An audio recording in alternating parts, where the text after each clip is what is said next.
They are who we thought they were, and we let them off the hook. Welcome back to the Fantasy Funday podcast, everybody. I hope you had a great weekend enjoying football. My name is Sam Battaglia, your host. Let's get after it. So, as I told you last week, I'm going to give you my fantasy scores every weekend. This weekend, not so great. I went 4-5. My overall fantasy record on my 9 teams now is 11-7. And hopefully we can turn this ship around next week. Sometimes you're the pigeon. Sometimes you're the statue. Clearly, I am the statue right now. Those losses I had were pretty tough. You can pin them on a few players that you know I like a lot. The first one, Antonio Brown, did not show out this weekend as expected. I expect a big bounce back from him. The second guy, Jarvis Landry, I was hot on him last week. He unfortunately got hurt. Looked like he could have had a big game. Kareem Hunt, who was my number 10 running back last week, did not perform as expected. Miles Sanders, I was very high on him, still am, but he let me down this weekend. Clyde Edwards-Helaire, also a big letdown. And Alvin Kamara, a tremendous letdown. Haven't really seen a game that bad out of him, I don't think ever. So that said, I couldn't play Michael Pittman in some of these games, which would have saved maybe 2 of these losses for me because we weren't sure if he was going to play or not. So I played it safe, and because of that, I lost, I think, 2 extra games. And then what I saw last night on the Monday Night Football game out of the Lions organization was interesting, needless to say. They actually tweeted after the game, "Not our night." I've got news for you, Detroit Lions. Not your night, not your week, not your month, not your year, not your decade, not your century, not your millennia, for that matter. I think the curse of Bobby Lane shines through and through every single day. If you all don't know what the curse of Bobby Lane is, just go look it up. And I actually can't believe they tweeted that last night. They actually had the Packers down 17-14. And it seemed like everybody on TV was wondering if this was the end of Aaron Rodgers' career, but clearly they came out in the second half and did what they do on a get-right game. Like I said, Aaron Jones was set up for a big game, Aaron Rodgers was set up for a big game, and they certainly delivered. So, moving on here to the game notes, the consequential games of the weekend, let's call them. Notable games. Let's see, the Bills game. The Bills went down to Miami, made a huge statement game for the Bills. They went down there. Tua got hurt during the game, but they beat the Miami Dolphins, division rival, 35-0, I want to say, which is embarrassing to the Miami Dolphins. But in their defense, Tua did get hurt. The Rams, my newly adopted team, the LA Rams, because my Lions can't do anything, they looked really good at Indianapolis. They're 2-0. The Sunday night game, which we expected to be a really great game, and it indeed was, the Ravens did handle the Chiefs and hand them their first loss of the year. So the Ravens, really outperformed and did good on Sunday night. The Titans went up to Seattle in a get-right game, and for Seattle right now, they're on Tennessee time, as they said in Pulp Fiction, because they were expected to manhandle the Titans, and they got beat at home by the Titans. So I think the Titans have righted the ship. Derrick Henry, beast as always. The Cardinals, the 5th game of the week. The Cardinals ended up beating the Vikings at home in a much closer game than some thought. Was very high scoring, very good for fantasy, but the Cardinals look really good. The Carolina Panthers, they are a very tough, underrated team. Their defense, I think, is going to shine through this year. Of course, we know McCaffrey, and he's doing well with the new quarterback there. They actually gave New Orleans an eye for an eye this week. After New Orleans manhandled Green Bay week 1, they go up to Carolina and they get manhandled themselves. And that's just the NFL. This is a very week-to-week game. Things change quick for the good, bad, pretty, and ugly in the NFL, and that's what happened in New Orleans this week. And the Las Vegas Raiders are hotter than hot right now. They went to Pittsburgh. I had a funny feeling, as I mentioned over the weekend on the Start Sit show. I had a funny feeling about this game. Raiders, kudos to them. John Gruden, Can I get a knock wood? Congratulations, you went into Pittsburgh and you beat them. Your team looks good. And then I do want to say we are watching in Tom Brady. Don't take this for granted, folks. It's not every day we get to see something like this. If somebody told you could go watch Babe Ruth play baseball right now, or turn back the clock, not as far, but watch Michael Jordan play basketball, you'd go. You'd go.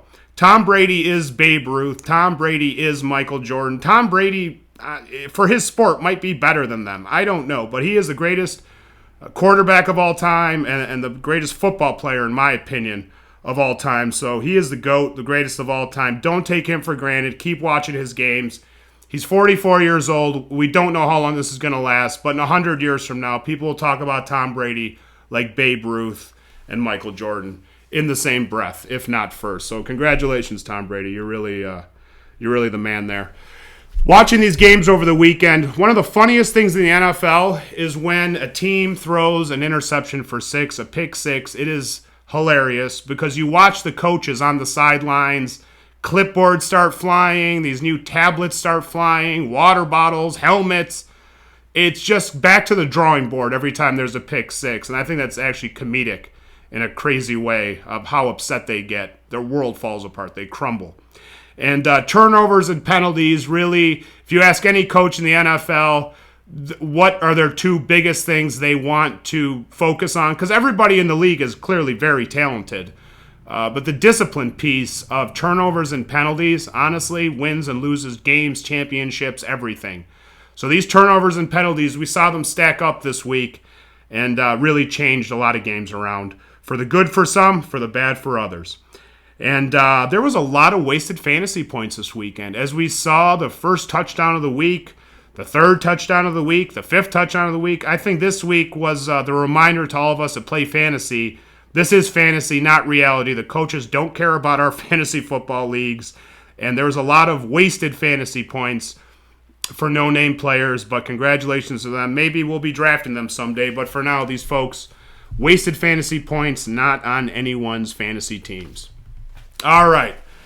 This NFL game is a game of attrition, as we know, and we're going to go through the laundry list here of the injuries on our Next Man Up segment. The quarterbacks, Carson Wentz. This gentleman has 2 sprained ankles. I don't think I've ever heard of that, but that must be brutal to get out of bed in the morning, so I hope he feels better. So Carson Wentz banged up. Tyrod Taylor, he was really coming into his own there in the first couple of weeks in Houston. He's out. Andy Dalton for the Bears. Looked like he didn't really hurt his knee, but he a boo-boo, let's call it. A little bit of a nick on his knee. But here's the thing, Chicago Bears fans. Don't you just want to see Justin Fields play already? I mean, what's the point of Andy Dalton? I mean, he's a good quarterback. You paid him a lot of money. Just make him the backup. Let Fields get out there. You know you're not winning the Super Bowl with Dalton. I don't see a point to this. You're just delaying Justin Fields' maturation and progression. And, it's a waste. It's a waste of a year. Peyton Manning, we still talk about him like he plays, but now he's, hosting Monday Night Football on the other channel.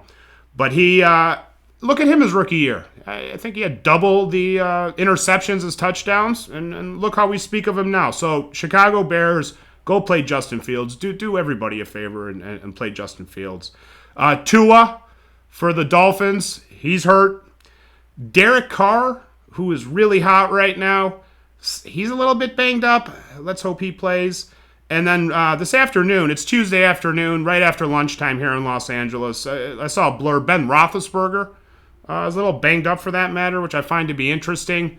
So that's, 6 major quarterbacks dealing with injuries. We'll get to it on the waiver wire segment here of who to pick up to replace those quarterbacks.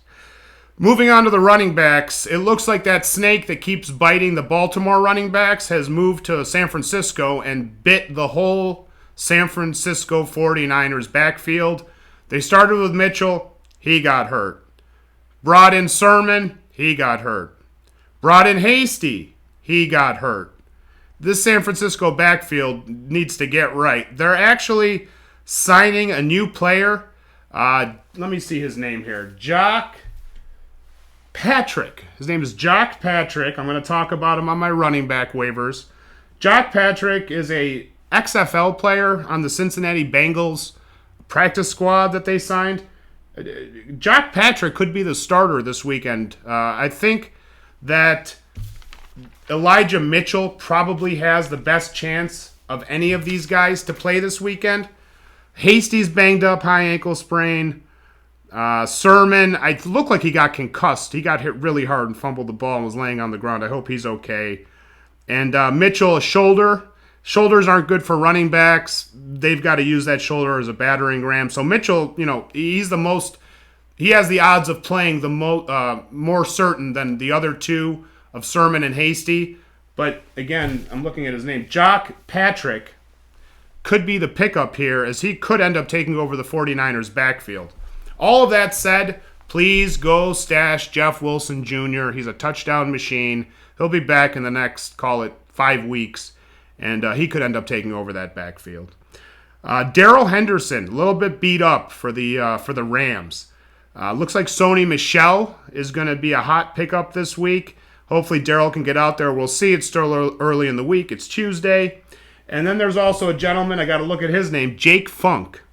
We want the funk. Jake Funk. That's what the Rams fans could be singing at SoFi if Jake Funk steps in and does anything behind Michel and Darrell Henderson. Wide receivers, a little bit beat up too. Jarvis Landry. This morning they put him on the IR. I think that's 3 games now for Cleveland. We'll talk about his replacements later. Deontay Johnson for Pittsburgh. I think this is the 3rd time he's been nicked up this year, but we'll just put a questionable on him for now. Russell Gage got a little bit beat up for Atlanta. Let's see what happens there. Late last night, I saw a blurb on Laviska Shenault, the stud second-year wide receiver for the Jaguars. He seems a little bit beat up. And then I recently saw Amari Cooper was a little bit beat up, which I thought was interesting. They were talking about Jerry Jones giving the insight on him. He hopes he can play. I think it's his ribs. I believe they're playing Monday night, so that's going to be interesting headed into the weekend to see what's going on with Amari Cooper. All right, so folks, we're headed into week 3 here. A lot of players are not happy. A lot of fantasy owners are not happy with a lot of players on their teams, and this is certainly a time for savvy, smart fantasy owners that aren't scared to take advantage. I would say that there are a few trade targets that you should definitely consider going after this week because the window might close this weekend. The first one, Odell Beckham Jr. OBJ, not ODB, but OBJ. Jarvis Landry's out. The tight ends are nice, and Njoku and Hooper, but OBJ is a stud, and I think he's going to start eating right when he gets back onto the field. For the Cleveland Browns, Clyde Edwards-Helaire, this guy, he's cost me, I don't know how many games this year, a few. I've got him all over the place because I was getting him cheap during the drafts. Listen, he's a Chiefs running back. Remember Larry Johnson. Remember Priest Holmes. I'll put Clyde Edwards there. They are going to start getting him the ball. They actually lost against the Ravens, so Andy Reid is going to start, try to change things up a little. They lost by a point, not the end of the world. But Clyde Edwards is going to start getting his, and you should definitely target him for a trade. My 2 guys, Miles Sanders and Mike Davis, have yet to cross the stripe this year and hit pay dirt. I expect them to both score this weekend, and I think this will be the last week you can buy cheap on Miles Sanders and Mike Davis.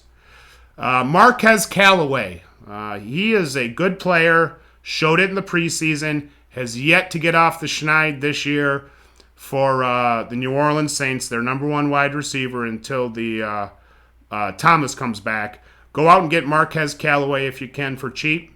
Here's one you're going to find interesting. DK Metcalf. You know I love this guy. He's my number 1 wide receiver for the year. Headed in. DK, he's playing fine, but he's just underperforming. I think you can get him a little cheaper than usual. I think that window is going to close very soon, this weekend for that matter. Kenneth Gainwell is a funny one. I have him as a trade target. You're going to see I also have him on my waiver wire list. So Kenneth Gainwell is a very interesting player. He got the 2-point conversion. He's always in the game. I love my guy Miles Sanders, and him and Kenneth Gainwell on the same team. But Kenneth Gainwell is definitely somebody to go out and target. Saquon Barkley, this is going to be the last time I think that you're going to get him for cheap. Go out and target Saquon from an owner who's just sick of him. And then the 9th trade target this week, you should go after my number 1 tight end for the year. Yet to prove me right, but he'll get there. Kyle Pitts for Atlanta. You can discount everything that's happened with Atlanta this year. Calvin Ridley is clearly a stud. He hasn't performed. Throw Kyle Pitts in that same elk as Calvin Ridley. Go out and get him. And Mike Davis, again, for that matter. That Atlanta team is going to start scoring and stop getting blown out so bad. They might not win a lot of games, but it hasn't even been competitive yet. I mean, granted, they played Tampa Bay, Brady, so on and so forth, but that is a division rival, and they scored some points, but that game was over before it started. All right, so now we are going to take a look at the bad cuts people are going to make this week. You're going to wake up tomorrow morning and look at your waiver wire, and you're going to say, why did that guy get cut? He shouldn't have got cut. I was going to draft him. I was so mad when the guy reached for him, and now he cut him. There's going to be a lot of bad cuts this week. Watch your waiver wire very closely for those bad cuts. If your gut is telling you that guy shouldn't have been cut, go out and get him. You probably have some fodder on your bench to play around with. Just go out and get the guys who you don't think should have been cut. I don't know who they are yet. I will find out tomorrow as well in my leagues. But this is the time when bad cuts happen, and you can really come in and try to take advantage of some weak owners who are willing to cut bait on people that are studs. But, it's only week 2, people. It's only week 2. So don't worry. It's not red alert time on a lot of these players. Okay, moving on to our waiver wire rankings, and here we go. So we have a lot of quarterbacks out there that are hurt. They're going to need some replacements, and guess what? More quarterbacks are going to get hurt. I usually don't carry 2 quarterbacks in leagues. I have a feeling this year is the year to carry 2 quarterbacks in leagues. So here's some players you can go out and target. Should be on your waiver wire. Matt Ryan, I keep pounding the table on him, 67% owned. Ben Roethlisberger, who they said is a little bit banged up. He's not out for the year, obviously. Maybe, I don't think he'll miss a week. He's a tough guy. 37% owned. Go out and get him. Justin Fields, he's 51% owned. They've got to take Dalton out. I mean, I don't know what the Bears are doing. They're not going to win the Super Bowl with Dalton. Throw Fields out there. He's fine. He's a really good player. Let him mature a little bit. Get some games under his belt. So in a year or two, when Chicago can contend, he can help them contend. So go out and get Justin Fields, 51% owned. He'll be the starter soon enough. Derek Carr, who they said is a little bit banged up. Gruden, can I get a knock wood? Expects him to play. Derek Carr, 27% owned. Go out and grab him. Daniel Jones, Thursday night seems like a year ago. Somehow it's already 5 days ago. Daniel Jones is a stud. He runs. He is very underrated as a runner. I remember last year or the year before, he was running so fast. There was nobody near him, and he literally ran out of his shoes at like the 10, and they caught him, and everybody started laughing and blah, blah, blah. Daniel Jones is fast. Daniel Jones has a good football head in his shoulders. He's 20% owned. Go out and get him. Teddy Bridgewater. I think Bridgewater's got good things ahead of him. I like that Denver team. I like both sides of the ball there. Teddy Bridgewater, 17% owned. Sam Darnold, coming into his own in Carolina. I wanted to see how it would shake out. Looks like Christian McCaffrey's giving him plenty of protection back there. Go out and grab Sam Darnold, and I love his defense. He's not going to get you 5 touchdowns, but he's very serviceable considering what's going on after week 2 with the quarterback injuries. And then the 8th quarterback to go out and target, and this guy's going to fly under everyone's radar, is the Washington football team's Taylor Heinicke. He's only 4% owned. He looks like he has a lot of game. I mean, he played last Thursday. He was slinging the ball all over the field. I think he had a little bit of the rookie stuff. I think he threw a bad pick at some point. But Taylor Heinicke is going to be very serviceable on a move-forward basis for quarterbacks. Taking a look at the running backs you should go out and target. Latavius Murray still on this list as he is only 62% owned. Latavius could be a 20 carry a weekend guy. He's not, because he's got Tyson Williams, my guy, sitting in front of him there. But Latavius should not be on the waiver wire. 62% owned. Go get him. The aforementioned Sony Michel, 60% owned. I know a lot of owners are kicking themselves for dropping him. We'll see about Darrell Henderson, but Sony Michel is 60% owned. Go out and get him. Michael Carter for the New York Jets. The Jets. Oh boy, those Jets. Those Jets are like my Lions, man. They are just bad.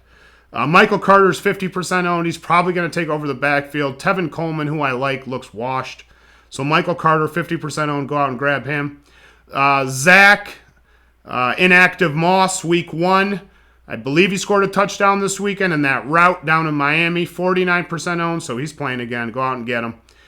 James White, this is a big sleeper, especially in PPR leagues. James White, 42% owned. That number is going to at least go up to 70.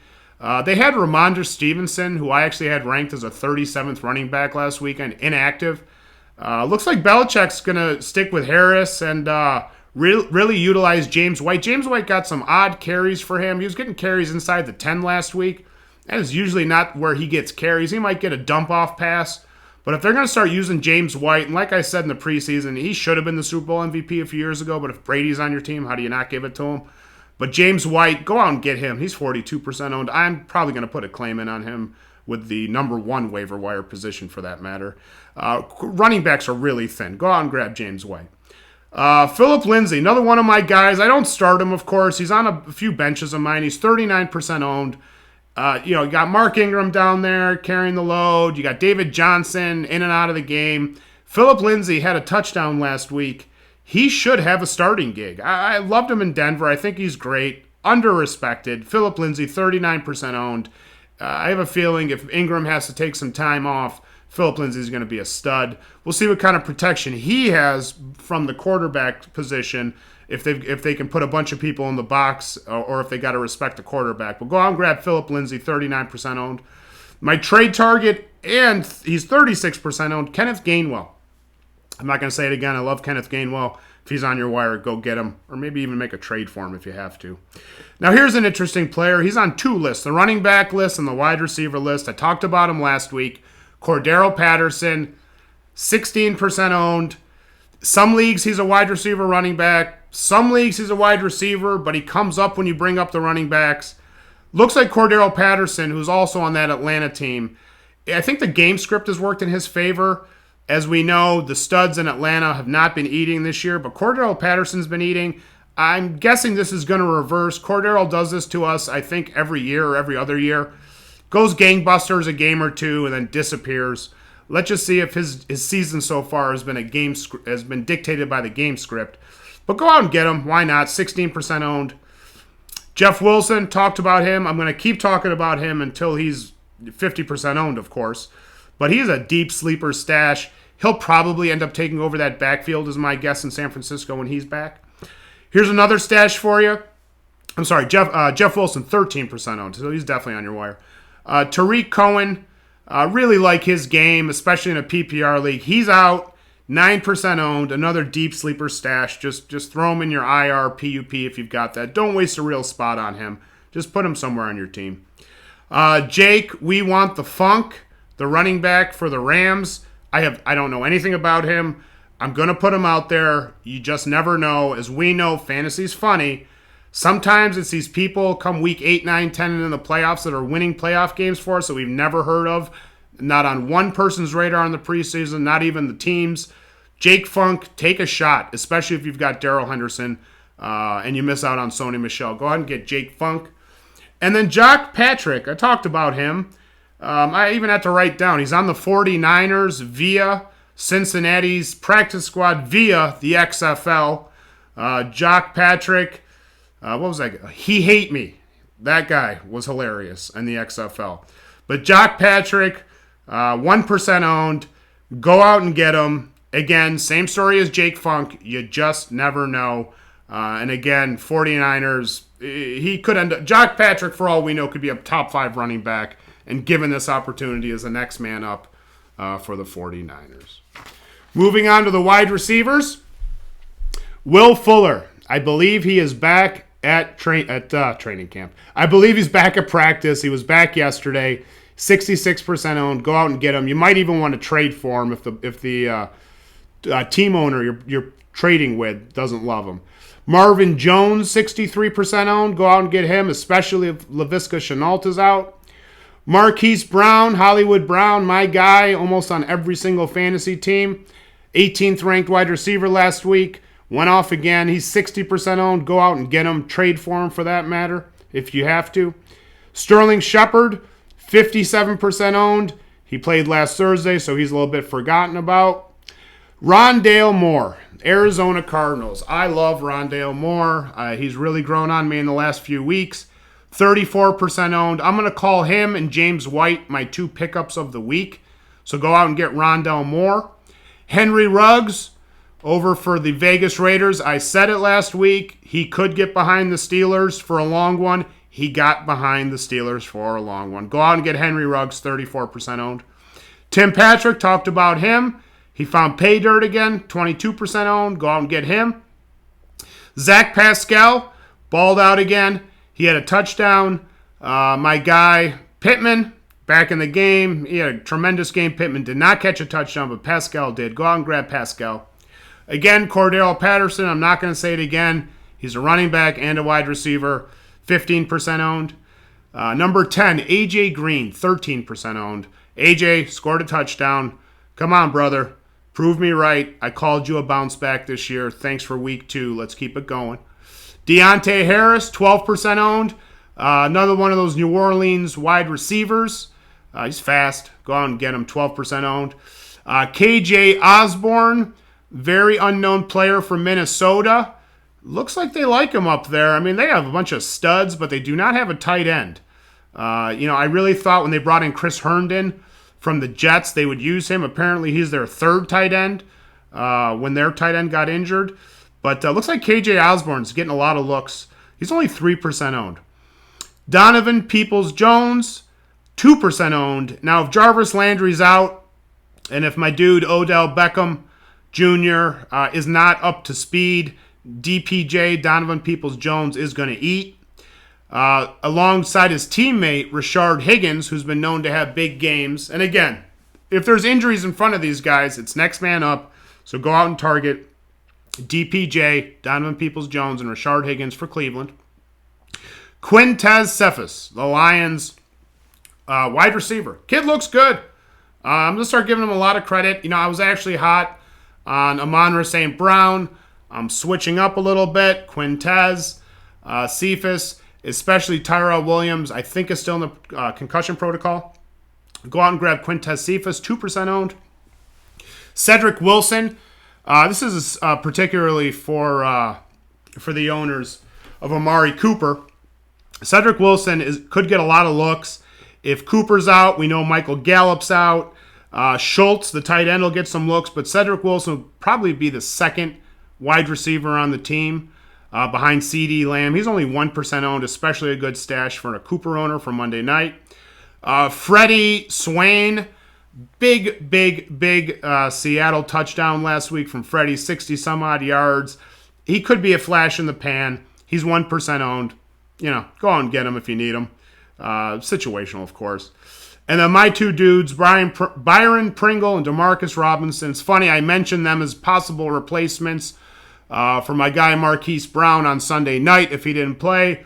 Ends up, I think they both got touchdowns somehow, and I think it was Demarcus Robinson's birthday for that matter, I heard. So happy birthday, you got a touchdown. But the Byron Pringle and Demarcus Robinson are 1% owned, and I assure you, if anything happens to the wide receivers in front of them, Mecole Hardman, Tyreek Hill, throw Kelson there for that matter, Byron Pringle and Demarcus Robinson will be catching a lot of balls from Patrick Mahomes. So they are good to have on your team as a stash, as a backup for any of those top guys over there in Kansas City. Moving on to tight ends. All right. Jonnu Smith, 67% owned. Jonnu's a real stud. That's going to go up. Go out and get him if you need a tight end. Gerald Everett, still 65% owned. Stud, go get him. Mike Gesicki, down for the Miami Dolphins, 62% owned.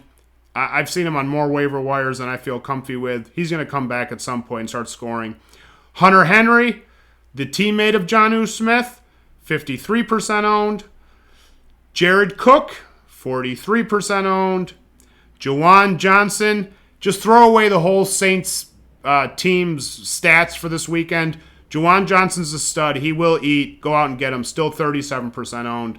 And depending on the type of league you're in, he might have wide receiver tight end designation.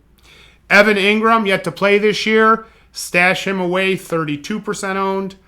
My guy, Big Pat Freiermuth, 7% owned. I think he's on his way. And then a low-key guy, if you really need some help, 6% owned, Dawson Knox for Buffalo. I've always liked Dawson. Josh Allen likes throwing him the ball in the end zone. He scored a touchdown. He scored a touchdown last week. And go out and get Dawson Knox. Moving on to the defenses. Again, defenses are tough to pick. I'm obviously going to do my top 15 on the Start-Sit show this weekend. But for now, go out and grab these defenses if you're sick and tired of your defense. Indianapolis, they're going to get it right. 44% owned. They started to look a little bit better against the Rams last week. Chicago Bears, I don't know how I called it last week. They did score a touchdown. Congratulations. They're 20% owned, 28% owned. And then the Carolina Panthers. This is another one of my top pickups for the week. The Carolina Panthers, 20% owned. They are playing against Houston without Tyrod Taylor on Thursday night. I usually don't like Thursday night games for offense, but I love them for defense, especially with this setup. Go out and grab Carolina Panthers defense. So, James White, number one priority for running backs. Rondale Moore, number one priority for wide receivers. Take your pick at tight end, whoever's available. I'd go with Juwan Johnson. And defense, number one pickup is Carolina. And on the quarterback side, Daniel Jones. I got to go with him. He's going to show us some stuff. I love his ability to scramble. Usually he's scrambling out of necessity. It's not a design play, but it happens, and he does good when that happens. So those are the people to definitely target there on the waiver wire. All right, Thursday night game, little preview here. It's only 48 hours away somehow. Start every single person you can start on the Carolina Panthers. Sam Darnold, if you have to. McCaffrey, chalk. The wide receivers, Moore and Robbie Anderson, chalk. Just start them. They're going to score a lot of points. And start the Carolina defense because I think Houston's not going to do so great this week. Not a lot of time between Sunday and Thursday for whoever's going to play quarterback for them to get it right. So start everybody on Carolina, including their defense. Okay, everybody. It is Tuesday. I will be back on Friday with the Start-Sit show. Love football. I can't believe it's already week 3. I hope you're all enjoying it. Have a great week, and take care of yourself and enjoy your football. Thank you so much for listening along to the Fantasy Funday podcast. Again, this is a great hobby of mine. I have so much fun with this, and I hope you all find this somewhat useful and entertaining. So have a great week, everybody. Thanks for listening along to the Fantasy Funday podcast.